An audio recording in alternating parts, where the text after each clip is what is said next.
Alors bonjour à tous et à toutes. Alors j'ai décidé de faire cette petite vidéo, petite mise au point pour les enquêteurs, les débunkers, les viewers aussi. Voilà ce que j'ai à dire en gros. Le paranormal français va plutôt mal. Et voilà ce que je pense de où viennent les problèmes. Je pense que les majeurs problèmes viennent des gros enquêteurs. Je parle gros en nombre d'abonnés, bien sûr, hein. Pourquoi Pourquoi vous lavez votre linge sale en public? Il n'y a pas une semaine où il n'y a pas des histoires en public. Je lis beaucoup les commentaires. Les gens en ont ras-le-bol des histoires. Vous ne pouvez pas tout simplement régler vos problèmes en privé, dans le calme et la politesse. Vous ne pouvez pas faire ça. Et vous, les débunkers, avant de balancer une vidéo sur YouTube comme ça, en démontant une personne, vous ne pouvez pas d'abord contacter l'enquêteur en question et en discuter. À ma connaissance, il n'y en a qu'un qui fait ça. Mais beaucoup de monde critique sa méthode. Pourquoi? C'est simple. C'est Il fait la bonne démarche de contacter l'enquêteur en question avant.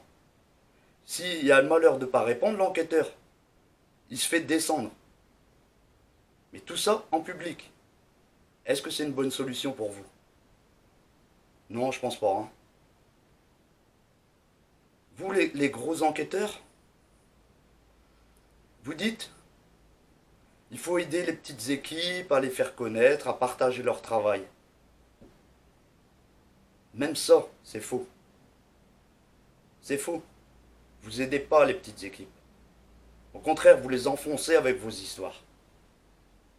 J'en veux pour preuve. Je vais prendre mon exemple personnel. Au début que j'ai commencé, il y a 1 an, à faire des enquêtes, j'ai envoyé un nombre de messages incalculable à des gros enquêteurs pour m'aider à analyser une vidéo ou un PVE.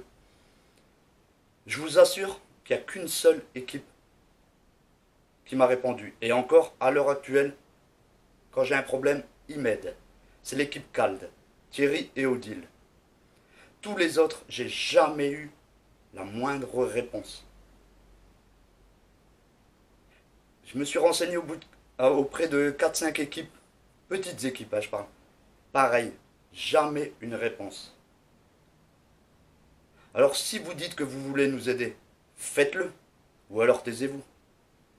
Ne dites rien. Ça sert à rien. Si vous voulez rester dans votre coin avec votre communauté, si vous êtes débordé de messages, je peux très bien comprendre. Mais à ce moment-là, dites pas qu'on doit vous contacter pour nous aider. Parce que vous ne le faites pas. Tout simplement.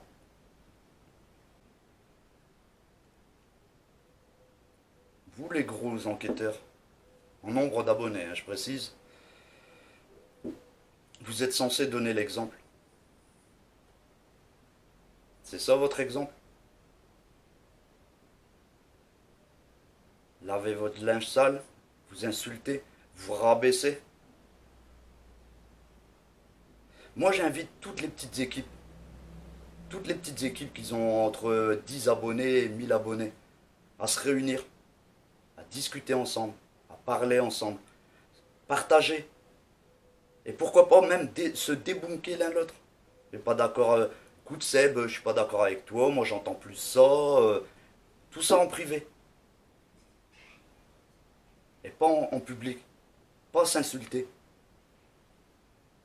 Donnons, nous les petites équipes, l'exemple que les grosses équipes devraient prendre. Vous savez, si le paranormal français va mal, je pense, c'est mon avis personnel, je peux me tromper, hein, mais je crois que c'est dû en grande partie à cause de ça, à cause des disputes, des gamineries, c'est des gamineries, hein, qu'il y a entre enquêteurs. Dévoiler tout ça en public, envoyer sa communauté, descendre un autre enquêteur, ou alors descendre un viewer qui a mis un mauvais commentaire. J'ai déjà vu, j'ai déjà vu. Pourquoi faire ça? Pourquoi faire ça? Par contre, là, maintenant, je vais parler des viewers. Si vous aimez pas les enquêtes, bah, zappez. Mettez un dislike. Moi, personnellement, je m'en fous. Mais mettez un dislike ou zappez. Si vous aimez pas la tête de l'enquêteur, il y a une tête qui vous plaît pas, regardez-le pas. Vous n'êtes pas obligé de mettre des commentaires de merde. Nous rabaisser plus bas que terre, nous prendre pour des moins que rien. Faut savoir un truc, c'est qu'on passe des heures et des heures et des heures et des heures pour sortir un épisode. Moi, je suis loin d'être dans les montages, je veux dire, je suis loin d'être un professionnel, loin de là. Mais ça fait toujours du mal de se faire descendre alors qu'on passe des heures, quoi. Vous aimez pas, vous zappez, et puis voilà, quoi. Alors aussi, j'ai reçu beaucoup de messages ces derniers temps, pourquoi on me voit plus sur les enquêtes en live. Alors, je vais répondre à tout le monde dans une seule fois. Parce que je vois trop de conneries. Honnêtement, je vois trop de conneries, je vois n'importe quoi. Je vais prendre un exemple, un portable, le cas de là, juste là, il va s'allumer. Et pour eux, c'est tout de suite paranormal. Attention, j'ai rien contre les enquêteurs qui font en live. J'ai rien du tout contre eux. Ils font ce qu'ils veulent, moi, je m'en fous. Mais même un bruit, un PVE, tout de suite, c'est paranormal. Alors que nous, qu'on fait des montages, moi personnellement, j'écoute 20 fois, 30 fois le même passage pour être sûr que c'est un PVE, et encore, je peux me tromper. Hein. Et là, en une seule fois, un petit bruit, c'est tout de suite paranormal. Donc à la longue, c'est saoulant, quoi. C'est saoulant. J'ai vu aussi, une fois, le K2 posé sur le capot d'une voiture. C'est exactement la même voiture que la mienne. Juste au-dessus de la batterie. Le K2 s'active, bien sûr. Le gars en question, il sort tout de suite. Il y a un démon dans ma voiture. Déjà, faut arrêter les conneries, quoi. Et le pire de tout, ce qui me révolte, c'est les commentaires que les gens croient. Voilà pourquoi je regarde plus les enquêtes en live. J'en regarde encore, mais très, très, très peu. Voilà ce que j'avais à dire. Maintenant,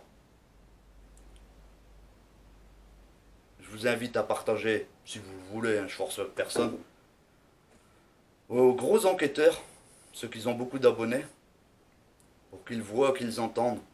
Peut-être, j'espère, c'est des personnes intelligentes, c'est des adultes, peut-être qu'ils comprendront le message que je veux faire passer. Voilà, si vous êtes contre moi ou marquez ce que vous voulez en commentaire, ça me touche pas, moi. Voilà, sur ce, je vous souhaite une très bonne journée ou une très bonne soirée selon l'heure à laquelle vous regardez la vidéo. Allez, à bientôt.